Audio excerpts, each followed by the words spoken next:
একটা ছেলে, নাম তার রাফি। পরিবারের একমাত্র সন্তান। বাড়িতে অসুস্থ মা, একজন মায়ের চোখে একমাত্র আশার আলো। বুক ভরা স্বপ্নের নাম রাফি। আর কিছুদিন পর ইঞ্জিনিয়ারিং শেষ হতো। সামনে সেমিস্টার ফাইনাল পরীক্ষা। হয়তো আজকের দিনটা ছিল শেষের প্রস্তুতির শুরু।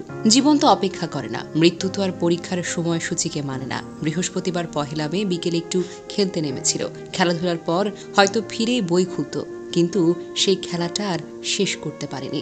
আকাশে কালো মেঘ, বৃষ্টি নামে হঠাৎ। বৃষ্টিতে ভিজে না থেকে আশ্রয় নেয় ইজতেমা বিল্ডিং এর নিচে। বৃষ্টি থেমে গেলে ফিরে আসছিল ক্যাম্পাসের দিকে। নদী পার হওয়ার ঠিক আগ মুহূর্তে তুরাগ নদীর পাড়ে 5 থেকে 6 জন একসাথে দাঁড়িয়ে থাকা অবস্থায় বজ্রপাত নেমে আসে আকাশ থেকে। সবাই আহত হয়, কিন্তু বজ্রপাত যেন রাফিকে টার্গেট করে নেমেছিল। সেই ছিল সবচেয়ে বেশি বিদ্ধ।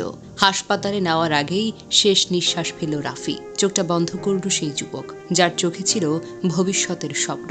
আর কোনোদিন মাকে আমি আছি এটা বলার সুযোগ থাকবে না। বিশ্ববিদ্যালয়ের আঙ্গিনায় আর কোনোদিন দেখা যাবে না এই ছেলেটিকে। সিভিল ইঞ্জিনিয়ারিং এর ছাত্র হলেন রাফি।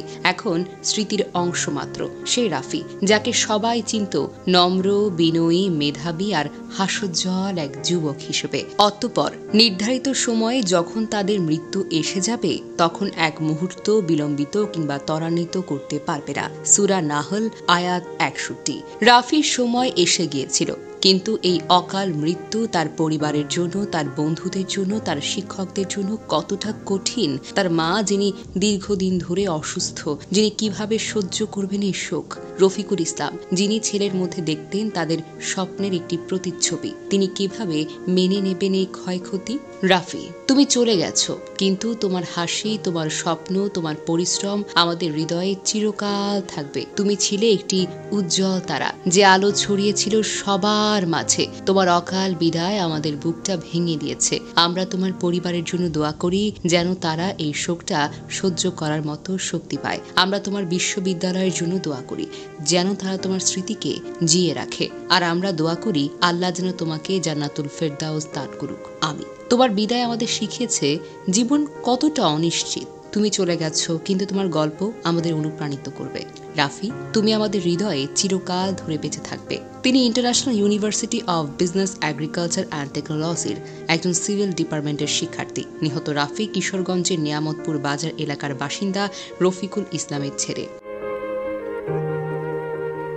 বজ্রপাত একটি প্রাকৃতিক দুর্যোগ, যা প্রতি বছর বাংলাদেশের শত শত মানুষের প্রাণকে কেড়ে নেয়। রাফির মতো তরুণ প্রাণের অকাল মৃত্যু আমাদেরকে সতর্ক করে। বজ্রপাত থেকে বাঁচতে বাংলাদেশ ফায়ার সার্ভিস ও সিভিল ডিফেন্স অধিদপ্তরের নির্দেশনা এবং বিজ্ঞানসম্মত পরামর্শ অনুসরণ করাটা জরুরি। খোলা জায়গা এড়িয়ে চলুন। বজ্রপাতের সময় খোলা মাঠ, উঁচু স্থান, নদীর ধারে থাকবেন না।